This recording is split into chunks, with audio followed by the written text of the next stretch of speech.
ये बात किसी से छिपी नहीं है कि climate change challenge of the century है और पूरी दुनिया में इस पर काम हो रहा है। कैसे इससे डील किया जाए, कौन से इफेक्टिव सॉल्यूशंस हो सकते हैं। एक सॉल्यूशन जिस पर सबकी नज़र है वो है इलेक्ट्रॉनिक वेस्ट रिसाइकलिंग। दुनिया के बहुत सारे देशों में इस पर एडवांस्ड स्टेज में काम हो रहा है।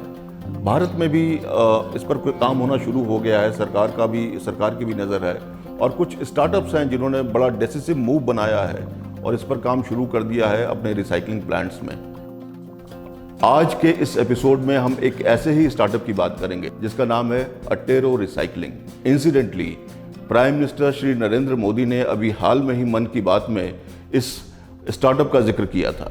जब भी कोई नई डिवाइस खरीदता है या फिर अपनी पुरानी डिवाइस को बदलता है तो यह ध्यान रखना जरूरी हो जाता है कि उसे सही तरीके से डिस्कार्ड किया जाता है या नहीं।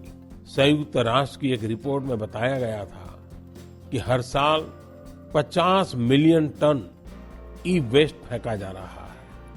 आप अंदाजा लगा सकते हैं कि कितना होता है। मानव इतिहास में जितने कमर्शियल प्लेन बने हैं उन सभी का वजन मिला दिया जाए तो भी जितना ई वेस्ट निकल रहा है उसके बराबर नहीं होगा।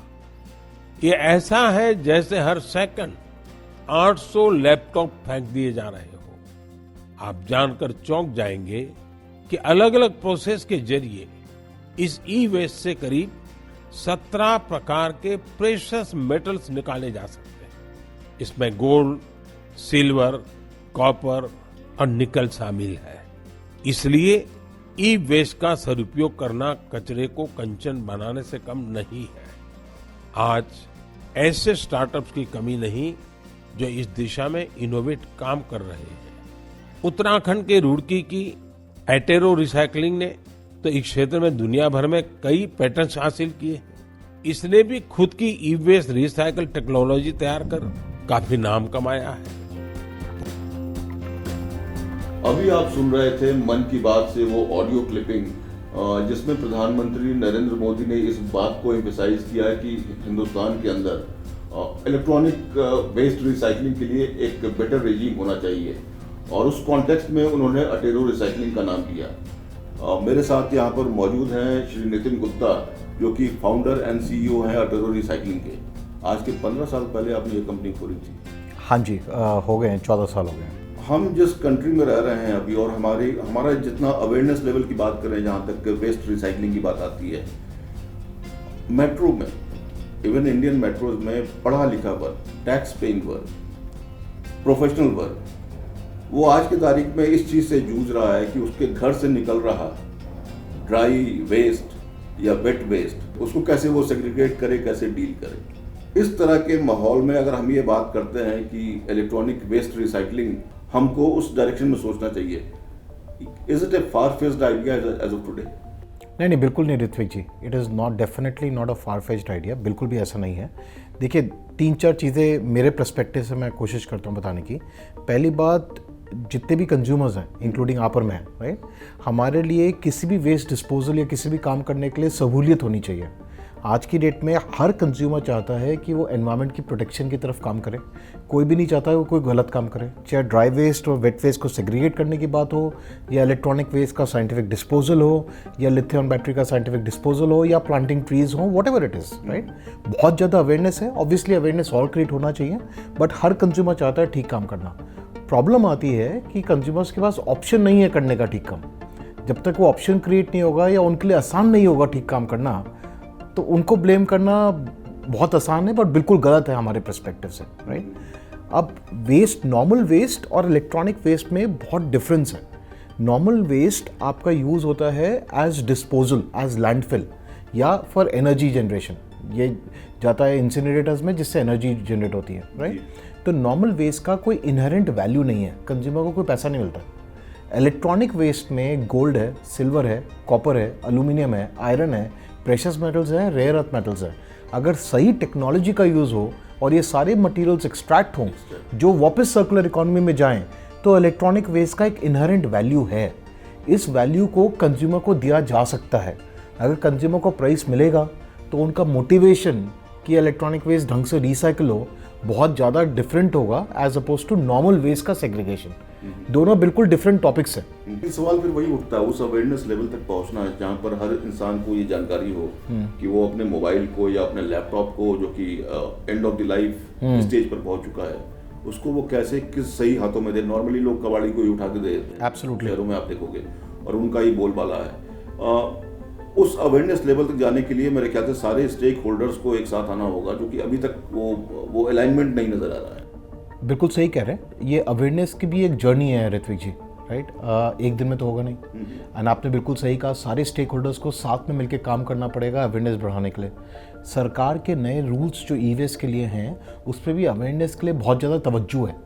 उसमें भी ये कहा गया है कि OEMs या प्रोड्यूसर्स जो ये इलेक्ट्रॉनिक प्रोडक्ट्स बेचते हैं, इन सब कंपनीज़ को भी अवेयरनेस क्रिएट करना है।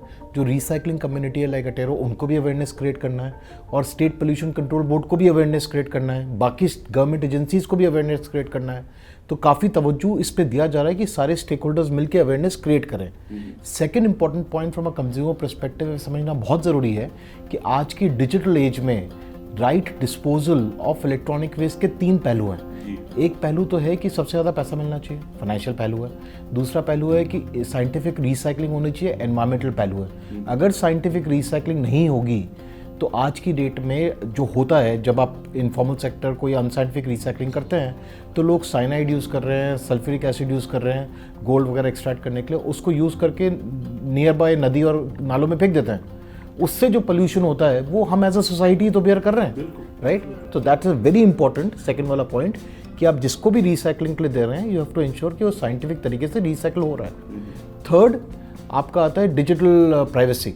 हमारे सारे मोबाइल फ़ोन्स में, लैपटॉप्स में बहुत ज़्यादा डेटा है, whether it is financial data, हमारे बैंक्स की इन्फॉर्मेशन सब जगह है, सब UPI यूज़ कर रहे हैं, हमारा फोटोग्राफ्स है, हमारे वीडियोज़ हैं। अगर ये गलत तरीके से लीक हो जाता है तो बहुत ज़्यादा हार्म आएगा, राइट। तो ये तीनों पहलू को देखते हुए a scientific recycling and a recycling which is technologically backed बहुत ज़्यादा ज़रूरी है। मुझे एक रिसर्च एजेंसी में वहाँ पर एक सीनियर एनालिस्ट है, उन्होंने बताया था, पहली बात तो ये है कि इंडिया जो है वो 3rd largest e waste market है इन टर्म्स ऑफ वॉल्यूम। नंबर 2 उन्होंने कहा था कि ये तकरीबन 25,000 करोड़ का बिजनेस अपॉर्चुनिटी है एनुअली। लेकिन आपके जैसे जो ऑर्गेनाइज सेक्टर के जो प्लेयर्स हैं, शायद इनका हिस्सा बहुत छोटा सा है, वो 1500 करोड़ के आसपास का। नंबर 2 हम आते हैं अनऑर्गेनाइज प्लेयर्स, जो कि कहीं भी जाके डिस्पोज ऑफ कर सकते हैं। उनका शेयर है शायद 6,000 से 7,000 करोड़, और बाकी जो है वो तो किसी तरीके का डिस्पोजल नहीं मिल पाता है। बिल्कुल। आपने कहीं पर देखा है, इस तरीके से महसूस किया है कि एक मुहिम के साथ कुछ खड़ा हो रहा है जिसके तहत अनऑर्गेनाइज प्लेयर्स का जो शेयर है उसको कम किया जाए और आपके जैसे जो प्लेयर्स हैं उनको ज़्यादा मौका मिले? कुछ इस तरह की बात अनफोल्ड हो रही है कहीं आपके ये एक्चुअली हम प्रैक्टिकल रियलिटी देख रहे थे जी, होते हुए हमारी आंखों के सामने। तो अगर आपको मैं थोड़ा डेटा बताऊं तो रफली 25,000 करोड़ का मार्केट साइज़ है। ये मार्केट साइज़ 20% सालाना ग्रो कर रहा है, राइट। अगर इसका share formal recyclers, scientific recyclers का देखेंगे 4 साल पहले तो 1% था, राइट। आज की डेट में इसका शेयर फॉर्मल रिसाइकलिंग में रफली अराउंड 25% है। तो 1% से 25% की जो जर्नी है ये पिछले 4 साल में कवर हुई है। It's a massive jump. और ये जंप हुआ क्यों, इसके पीछे कारण समझना बहुत ज़रूरी है। ये जंप इस वजह से हुआ कि हमारे सरकार के जो नए नियम आए हैं ई वेस्ट रिसाइकलिंग को लेके, वो नियम ने इन सब इसको प्रोग्रेस किया। उस नियम के आधार पे इनफॉर्मल से फॉर्मल कन्वर्जन ऑटोमेटिकली हो रहा है। उस नियम के आधार पे इट इज़ मैंडेटरी कि जितना भी ई वेस्ट निकल रहा है, एटलीस्ट जो फैक्ट्री से निकल रहा है या जो मैन्युफैक्चरिंग प्लांट से निकल रहा है या सर्विस सेंटर से निकल रहा है, या टू इंश्योर कि जो कंपनीज बेच रही है मटेरियल उन पे टारगेट्स डाले जाएं EPR के, जिसकी वजह से इलेक्ट्रॉनिक वेस्ट कलेक्ट हो और फॉर्मल सेक्टर में साइंटिफिकली रिसाइकिल हो, राइट। और गवर्नमेंट ने ऐसा क्यों किया? गवर्नमेंट ने ऐसा इसलिए किया कि हमारा देश में अनसाइंटिफिक रिसाइकलिंग का जो कॉस्ट है that is running into at least 1 lakh crore, right? Because of pollution, yes. Water pollution due to cyanide, air pollution due to lead fumes and plastic fumes being burnt, it is leading because of social loss. अगर 27 साल की as में लोग मर रहे हैं because of all these problems, तो कहीं ना कहीं हमारे मेडिकल फैसिलिटीज़ पर भी तो इम्पैक्ट पड़ रहा है, तो भी एक कॉस्ट है। The fact is कि जितना आप इन्फॉर्मल सेक्टर में देते हैं वो सब कैश इकोनॉमी है। 1 lakh crore which you are indicating, that is the economic burden. That is the economic burden. And fundamentally हम जिस नज़रिए से इसको देखते हैं, हम इसे वेस्ट नहीं देखते हैं, हमारे लिए तो ये in fact for India it is an opportunity. We are the third largest e waste market. That means that we have the ability कि हम इसमें से copper, aluminium, iron, gold extract करके अपनी एक सर्कुलर इकोनॉमी में वापस डालें ना. हम क्यों इंपोर्ट करें ये सारे materials? So it's wealth for us, not waste. E waste recycling के डायमेंशन को देखें, ब्रॉडली दे आर 4 प्लेयर्स. एक गवर्नमेंट है जो लॉ बनाती है, गवर्नमेंट एजेंसी है जो उनको रीइंफोर्स कराती है. उसके बाद हमारे जैसे कंज्यूमर्स हैं जिनको थोड़ी रिस्पॉन्सिबिलिटी दिखानी होगी, वो डिस्पोज ऑफ उसको सही तरीके से करवाएं. तीसरे लेवल पर आते हैं प्रोड्यूसर्स, मैन्युफैक्चरर्स. इनके लिए भी गवर्नमेंट ने एक लॉ बनाया हुआ है जो जिसके तहत इनको अपना गुड्स फिर से वापस लेना होगा जब वो एक्सपायर कर जाएं. बिल्कुल. चौथे लेवल पर आप आते हैं जो तीसरी कड़ी है, जिसके बारे में एक आम धारणा है मार्केट के अंदर कि उस लेवल पे कुछ खास काम नहीं हुआ. गवर्नमेंट ने लॉ तो बना दिया है, हाँ. लेकिन इस तरीके से नहीं बनाया है कि वो बड़ा इफेक्टिवली उसको इम्प्लीमेंट किया गया हो. मैं जरा समझना चाहूँगा वो क्रिटिकल पॉइंट क्या है. ई वेस्ट का रेगुलेशन पहला हिंदुस्तान में आया था रफली 2012 में, जिससे प्रोड्यूसर्स को रिस्पॉन्सिबल ठहराया गया था कि इनको कलेक्ट करना ई वेस्ट. तो पहले तो प्रोड्यूसर्स की परिभाषा समझ लेते हैं. प्रोड्यूसर्स वो कंपनीज हैं जो हिंदुस्तान में इलेक्ट्रिकल और इलेक्ट्रॉनिक प्रोडक्ट्स बेचती हैं, राइट. तो कहीं ना कहीं ये कोशिश की जा रही है कि उन कंपनीज की रिस्पॉन्सिबिलिटी रखी जाए कि जब वो मटेरियल वेस्ट हो जाए, एंड ऑफ लाइफ हो जाए, तो उसे कलेक्ट करें और इंश्योर करें कि साइंटिफिक रिसाइकलिंग हो. खाली इतना है. उसका कारण ये है कि पोल्यूशन बचे और देश पे इकोनॉमिक बर्डन बचे, right. And informal unscientific recycling से ज़्यादा फॉर्मल साइंटिफिक रिसाइकलिंग हो, ये कारण है, राइट. 2012 में जो नियम आए थे उसमें ये बहुत क्लियरली मेंशन था.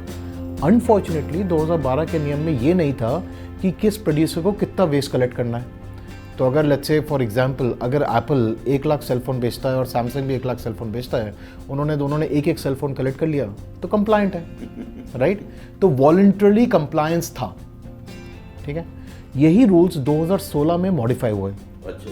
2016 में सरकार ने क्या करा, उन्होंने बोला कि 30 प्रोडक्ट्स लेते हैं. इन 30 प्रोडक्ट्स को 6 कैटेगरी में डिफाइन करते हैं.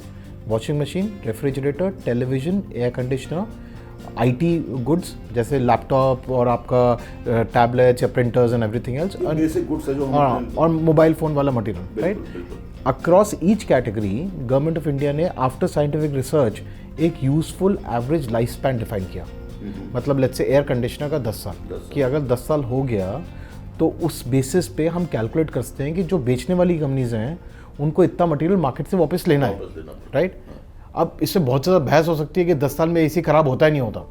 I am saying that is separate, वो बात की बात है. आपको एक एवरेज तो फिक्स करना होगा ना रूल के लिए. तो उससे क्या हुआ कि जितने भी प्रोड्यूसर्स हैं, LG, Samsung, HP, Dell, Vivo, Oppo, इन सब पे एक टारगेट आ गया कि आपने जो पहले सेल किया पिछले सालों में उसके बेसिस पे, यूजफुल लाइफ के बेसिस पे आपको इतना मटेरियल मार्केट से उठाना है एंड मेक श्योर ये साइंटिफिक रिसाइकलिंग हो. उसके बाद से तो फॉर्मल सेक्टर का 25% बढ़ा है, बिकॉज ये मटेरियल वो इनफॉर्मल सेक्टर को दे नहीं सकते. और इस मटेरियल का हर साल compliance central pollution control board को जाना है कि आपने कितना, आपका इस साल का टारगेट लेट्स से 1000 टन था, आपने उसमें से 800 टन किया या 1000 टन किया, कहाँ से उठाया, किस रिसाइकलर ने रिसाइकल करा, सारा detail central pollution control board के पास जाता है, राइट. उसके बाद गवर्नमेंट ने क्या करा, उन्होंने बोला जितना भी मटेरियल इंडिया में इंपोर्ट होता है मैन्युफैक्चरिंग के लिए या ट्रेडिंग के लिए, वो इंपोर्ट नहीं होगा जब तक ईपीआर का कंप्लायंस नहीं होगा, राइट. तो जितने ही प्रोड्यूसर्स थे उन्होंने बोला बस बहुत ज़रूरी है, इसका करना अनिवार्य है.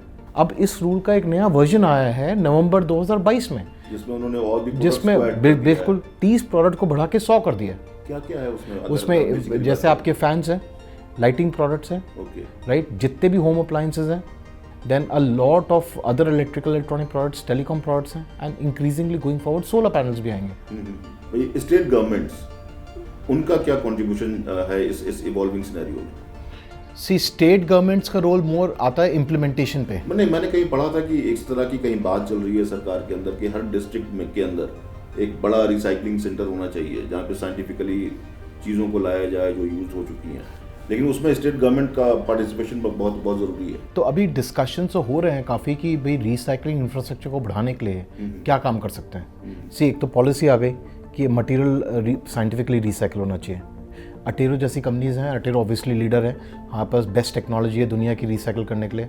हम सारा टाइप का ई वेस्ट रिसाइकल करते हैं in the most environmentally friendly manner. Pure gold, pure silver, pure copper, pure palladium, pure aluminium, pure iron, वह सब निकालते हैं और सर्कुलर इकोनॉमी वापस देते हैं। हमारे पास 38 ग्रांटेड ग्लोबल पैटेंट्स हैं रिसाइकलिंग टेक्नोलॉजी जो हमने हिंदुस्तान में डेवलप की है। एंड हमारी ही इकलौती ई वेस्ट कंपनी है पूरी दुनिया में जिसको कार्बन क्रेडिट्स मिलते हैं पर टन ऑफ वेस्ट रिसाइकल्ड। तो डीप टेक्नोलॉजी प्लस सस्टेनेबिलिटी दोनों का बहुत अच्छा कॉम्बिनेशन है। एंड ऑब्वियसली हम लीडर्स हैं स्पेस में इंडिया में, तो वो भी तैयार है। बट अब हमारे को कैपेसिटी भी बढ़ानी है, तो उस केस में सरकार भी काफ़ी स्कीम्स लेके आ रही है कि कैपेसिटी एक्सपेंशन के लिए क्या सपोर्ट किया जाए, राइट। वहाँ पर स्टेट गवर्नमेंट्स का भी रोल है। हर अलग अलग स्टेट गवर्नमेंट्स अपने हिसाब से इंसेंटिव पैकेज दे रही हैं। अब इसमें एक नया एंगल जुड़ गया है, वो है लिथियम डिस्कवरी। जब से ईवीज और लिथियम का डिमांड जब से बढ़ने लगा है, उसकी वजह से एक नया डायमेंशन आ गया है। तो कैसे ये अनफोल्ड हो रहा है पूरी दुनिया में? इंटरनेशनल पे ई वेस्ट और लिथियम को थोड़ा सा सेपरेट देखते हैं, ऑल्दो कंबाइंड है, बट दोनों के दोनों में बहुत इंपॉर्टेंट है कि दो फैक्टर्स हैं। एक तो वेस्ट को लेके आप साइंटिफिकली रिसाइकल कर रहे हैं, इससे एनवायरनमेंट का फायदा हो रहा है, नुकसान नहीं हो रहा। ऑल्टरनेटिव है कि आप इसे लैंडफिल करते हैं या अनसाइंटिफिक रिसाइकल करते हैं, उससे एनवायरनमेंट का बहुत नुकसान हो रहा है। तो इन इट सेल्फ बहुत ज़्यादा वैल्यू क्रिएशन है साइंटिफिक रिसाइकलिंग के लिए। ऑन टॉप ऑफ इट, जितना आप सर्कुलर इकोनॉमी में प्योर मेटल्स वापस दे पाएंगे उतना कम माइनिंग होगा, और जितना कम माइनिंग होगा उतना कम पोल्यूशन होगा, राइट। तो दैट्स अ सेकंड इम्पैक्ट। तो ये दोनों इंटरनेशनल रेगुलेशंस जहाँ पर भी हैं या इंटरनेशनल सिनेरियो, इन दोनों इम्पैक्ट के बेसिस पे फॉर्म हो रहा है, राइट। अब लिथियम आयन की आपने बात की, तो लिथियम आयन बैटरी रिसाइकलिंग इतना क्रिटिकल क्यों है? लिथियम आयन बैटरी रिसाइकलिंग इसलिए क्रिटिकल है कि हमारी ज़िंदगी में, हमारी दुनिया में बैटरीज बहुत ज़्यादा यूज़ हो रही हैं, और lithium ion battery is the best battery technology because उसमें सबसे ज़्यादा डेंसिटी है एनर्जी की, चार्ज होल्ड करने की कैपेसिटी, सबसे फास्ट चार्जिंग टाइम है और सबसे धीरे डिस्चार्ज होती है, राइट। बट जैसे जैसे बैटरीज यूज़ हो रही हैं, चाहे वो लैपटॉप्स में है, मोबाइल फ़ोन में है, स्टोरेज में है, इन्वर्टर्स में है, या आपके ईवीज़ में है, राइट, कहीं ना कहीं ये ख़राब होंगी कुछ टाइम बाद, उसके बाद ये वेस्ट होंगी। उसको साइंटिफिकली रिसाइकल करना अनिवार्य है, बहुत ज़रूरी है। ऑन टॉप ऑफ इट, अगर आप एक ईवी का एग्जांपल लें, 50% एक cost of A EV battery की कॉस्ट है, उसमें से आज की डेट में 45% cost is of critical raw materials like lithium, cobalt, निकल, ग्रेफाइट, मैंगनीज। ये पांचों जो क्रिटिकल रॉ मटेरियल्स हैं, इसमें सिग्निफिकेंट एनवायरमेंटल प्रॉब्लम्स हैं और सिग्निफिकेंट सप्लाई सिक्योरिटी इशू है और जियोपॉलिटिकल इशू है। तीनों पे मैं आपको बताऊंगा क्या कहानी है। सो आप कोबाल्ट का एग्जांपल ले लीजिए। ऑलमोस्ट टुडे रफली अराउंड 70% से ज़्यादा कोबाल्ट दुनिया का कॉन्गो में एक्सट्रैक्ट होता है, जहाँ पर चाइल्ड लेबर यूज़ होता है, टेररिस्ट रिजीम्स है, और बहुत ही ख़राब हालत में एक्सट्रैक्शन होता है, राइट। तो जितना ज़्यादा वो माइनिंग एक्सट्रैक्शन होगा, उतना ज़्यादा ह्यूमन राइट्स प्रॉब्लम है, उतना ज़्यादा एनवायरमेंटल प्रॉब्लम है, right. On top of it, आज की डेट में एक कोबाल्ट माइन को डिस्कवर करने के बाद उसको ऑनलाइन लाने में कम से कम 5 साल का समय लगता है, राइट। और आज की जो माइंस अवेलेबल हैं और जितना डिमांड है, दुनिया में 2030 तक कोबाल्ट खत्म हो जाएगा, राइट। सिमिलरली लिथियम, आज की डेट में 60% से ज़्यादा लिथियम बोलिविया अर्जेंटीना रीजन में है, बोलिविया और अर्जेंटीना में, राइट। और 1 टन लिथियम निकालने के लिए कम से कम 5 लाख गैलन वाटर लगता है। On top of it, geopolitical की बात कर लें, 90% से ज़्यादा लिथियम दुनिया में रिफाइन हो रहा है चाइना में। माइनिंग चाइना में नहीं हो रहा है, बट माइनिंग के बाद refining to convert it into a product जो बैटरी में जाए, वो चाइना में हो रहा है। तो चाइना ने ये आज के 20 साल पहले समझ लिया था, उन्होंने आगे करना शुरू कर दिया। स्ट्रेटजी की इंपॉर्टेंस क्या बिल्कुल। होता है। किसी कंज्यूमर का यूज सामान अगर अटेरो तक पहुंचना है कि वो उसका साइंटिफिक रिसाइकलिंग हो सके, हाँ, तो वो आपके पास डायरेक्ट आ रहा है या वो थ्रू कंपनीज आ रहा है? सो आज की डेट में 1% वहाँ पास डायरेक्ट आ रहा है, अच्छा, राइट। हम अपनी ड्राइव्स भी रन करते हैं कुछ मेट्रो सिटीज़ में, जो हम कोशिश कर रहे हैं कि ज़्यादा से ज़्यादा बढ़ाते रहें। 99% वहाँ पास मटेरियल आइदर थ्रू प्रोड्यूसर्स आ रहा है या फिर थ्रू कलेक्शन एजेंसीज आ रहा है। आपने बेस्ट प्रैक्टिसेस क्या देखा है दुनिया में from consumer point of view in terms of alignment of all the stake holders? See, awareness का डिफरेंस है, बाकी तो कंज्यूमर अलाइनमेंट कोई डिफरेंस नहीं है, अवेयरनेस का डिफरेंस है। And at the end of the day different regimes में इंसेंटिव मैकेनिज्म डिफरेंट है। कई जगह यूरोप में आपको एडवांस रिसाइकलिंग फ़ी पे करना पड़ता है, ओके, राइट, जो आपको रिफंड मिल जाएगा। तो ultimately consumer behaviour is driven by incentives, right, और इंडिया में भी वो इंसेंटिव स्कीम मेरे हिसाब से किसी ना किसी फॉर्म एंड शेप में आएगा, राइट, तो वो तो होगा। आपकी जैसी कितनी कंपनीज हैं इंडिया में आज की तारीख? सी अलग अलग चीज़ें, अगर लिथियम और बैटरी रिसाइकलिंग की बात करेंगे तो इंडिया में हमारे जैसी कंपनी तो कोई नहीं है। इंटरनेशनली आज की डेट में 15 कंपनीज हैं, राइट, जो और इंटरनेशनली आज की डेट में कंबाइंड रफली अराउंड 30,000 करोड़ इन्वेस्ट हो चुका है इक्विटी में बैटरी रिसाइकलिंग में पिछले 12 महीने में, राइट, तो काफ़ी बड़ा मार्केट है, मतलब more than $4 billion, more than $4 billion, right. And e waste में आज की डेट में इंडिया में वैसे रजिस्टर्ड कंपनीज तो रफली अराउंड 700 हैं, राइट। उस 700 में से रफली 690 वो कंपनीज हैं जिन्होंने खाली लाइसेंस ले लिया है from the state pollution control board. तो रियल रिसाइकलिंग तो 8-10 कंपनीज ही करी हैं, उसमें से भी अटेरो और बाकी सेकंड नंबर पे बहुत ज़्यादा गैप है। वेदर आप रेवेन्यू की बात कर लें, हमारा रेवेन्यू ज़्यादा है, पैटेंट ज़्यादा है, किसी और ने एक पैटेंट भी अप्लाई नहीं किया, यहाँ पर 38 पैटेंट है। कैसे अब जरा एक स्केल के बारे में जरा समझाते हैं, मतलब क्या वॉल्यूम है जिसके साथ आज की तारीख में आप डील कर रहे हैं, और गोइंग अहेड आप कैसी आपकी स्टोरी अनफोल्ड हो रही है, क्योंकि आपके स्पेस में जो प्लेयर्स हैं किसी का लोकल एम्बिशन नहीं है, सबका ग्लोबल एम्बिशन वो शुरू हो गया कि हाँ भाई यूरोप में भी एक चाहिए और यूएस में भी चाहिए, फॉर द सिंपल रीजन कि मेरे ख्याल से मुझे जो लगता है कि आज की तारीख में स्पेशलिस्ट जो हैं वो बहुत कम है। बिल्कुल सही कह रहे हैं। सी, दो चीज़ें हैं, पहली बात हमारा ई वेस्ट बिजनेस प्योरली डोमेस्टिक है, राइट। हमारा करंट वॉल्यूम ई वेस्ट बिजनेस में 1 लाख टन सालाना से ऊपर है, राइट, तो उसे हमें 1 मिलियन टन पहुंचाना है 5 साल में, राइट। कैपेसिटी भी expand, which is a huge number, capacity भी एक्सपैंड करनी है, कलेक्शन नेटवर्क भी एक्सपैंड करना है, अवेयरनेस भी एक्सपैंड करनी है, राइट। ये सारे काम पैरेलल होने हैं और ये हमारे सामने अगले 5 साल का प्लान सेट है, इस पर हमें एग्जीक्यूशन करना है। ऑलरेडी हम लीडर्स हैं, तो हमारे नंबर 1 और नंबर 2 के बीच में बहुत ज़्यादा गैप है, and we want to make sure that India का ई वेस्ट प्रॉब्लम हम काफ़ी हद तक सॉल्व करें। क्या कैपेक्स प्लान है, कि क्या कैपिटल एक्सपेंडिचर आपका होने जा रहा है? ये रफली अराउंड 8,000 करोड़ के आसपास का इन्वेस्टमेंट प्लान है अगले 5 साल के अंदर, जिसमें हम प्लान कर रहे हैं और काम कर रहे हैं। पोलैंड वाला फैसिलिटी हमारा यूरोप में ऑलरेडी काम शुरू हो गया है, राइट। इंडिया में एक्सपेंशन की फैसिलिटी पे ऑलरेडी काम शुरू हो गया है। इंडिया में हम 10,000 टन का प्लांट लगा रहे हैं, पोलैंड में 5,000 टन का प्लांट लगा रहे हैं, हाँ, स्टेट में इंडिया में लगा रहे हैं, राइट, एंड देन यूएस में प्लान कर रहे हैं। तो ये सारा प्लानिंग करके हमारा ऑब्जेक्टिव ये है कि बैटरी रिसाइकलिंग से अगले 5 साल में हम 3 लाख टन सालाना लिथियम और बैटरी रिसाइकिल कर पाएँ, और इसका इम्पैक्ट ये है कि एटलीस्ट दुनिया का 10% कोबाल्ट डिमांड और लिथियम कार्बोनेट डिमांड हमारे आउटपुट से मीट हो। आपकी जर्नी पर बात करना चाहूँगा। 2008 बहुत ही अर्ली स्टेज था, मतलब मेरे ख्याल से उस समय लोग यहाँ पे इलेक्ट्रॉनिक वेस्ट रिसाइकलिंग की बात भी ज़्यादा नहीं कर रहे थे, शायद कंपनीज के लेवल पर वो बात करते हैं, क्योंकि ये बात मैं समझ सकता हूँ कि आपके दिमाग में भी ये बात होगी कि ये बहुत ये डिफिकल्ट होने जा रहा है। नहीं, बिल्कुल सही कह रहे हैं, journey has not been easy but मज़ा आया, इट्स बीन फन। सो ये आइडिया ऐसे जर्मिनेट हुआ कि हमारा जो को फाउंडर है, मेरा जो को फाउंडर है रोहन, आपके छोटे भाई जो हैं, तो he had an old laptop, वो उस समय सैप में काम करते थे, तो उन्हें पता नहीं था क्या करना है, तो ऐसी डिस्कशन में निकला कि भाई क्या होना चाहिए।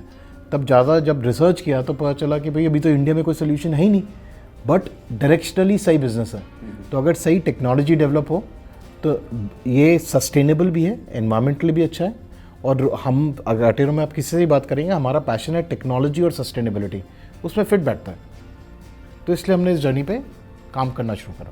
आपका रेफरेंस पॉइंट क्या था? आपने दुनिया में कौन से एग्जांपल्स को देखा? Europe and US. मैं तो यूएस में था ही, मैं यूएस में उस समय एमबीए कर रहा था, उसके बाद जॉब कर रहा था, and I sort of did a lot of work in Europe on that in this front. Rohan ने भी काफ़ी रिसर्च किया, बट एसेंशियली हमने देखा कि दुनिया इस डायरेक्शन में जा रही है, और ये हमारे, एक तो होता है कि मार्केट अपॉर्चुनिटी क्या है, दूसरा होता है आपको क्या करना है। तो हम, मेरे को छोड़ दीजिए, अटेरो में जितने भी लोग हैं उनको टेक्नोलॉजी और सस्टेनेबिलिटी में बहुत ज़्यादा इंटरेस्ट है, तो this is a natural calling for us. Prime minister का जो एंडोर्समेंट आया, is it the biggest thing I mean which has happened to you since you set up this company? It's a great thing, obviously it's a great thing, because prime minister साहब अगर देश के हमारे बारे में कुछ बोले हैं तो इसके 3-4 रिपल इफेक्ट्स होते हैं। एक तो अवेयरनेस में इसका ह्यूज इम्पैक्ट है, राइट, तो पूरी इंडस्ट्री के लिए इम्पैक्ट है, ई वेस्ट इंडस्ट्री के लिए बहुत बड़ा इम्पैक्ट है ये, तो I would say E waste industry के लिए बिगेस्ट इंडोर्समेंट है, राइट, कि आपको सही काम करना चाहिए, साइंटिफिक रिसाइकलिंग देश के लिए बहुत ज़रूरी है। ये प्राइम मिनिस्टर के तरफ से मैसेज जाएगा तो बहुत फ़ायदेमंद होगा पूरे देश को और पूरी इंडस्ट्री को, right. On top of it उन्होंने ये भी एक्नॉलेज किया कि साइंटिफिक रिसाइकलिंग करना बहुत ज़रूरी है और उसमें अटेरो ग्लोबल फ्रंट लीडर है, राइट। तो हमारे लिए भी अच्छा इंडोर्समेंट है and we continue to hope कि we make him proud, we make the country proud and we continue to do our work. आपके जो इन्वेस्टर पार्टनर्स हैं उन्होंने आपसे कहा कि यार आपने सही चीज़ खड़ी कर दी है। वो खुश है। Thank you so much. Thank you Ritwik ji.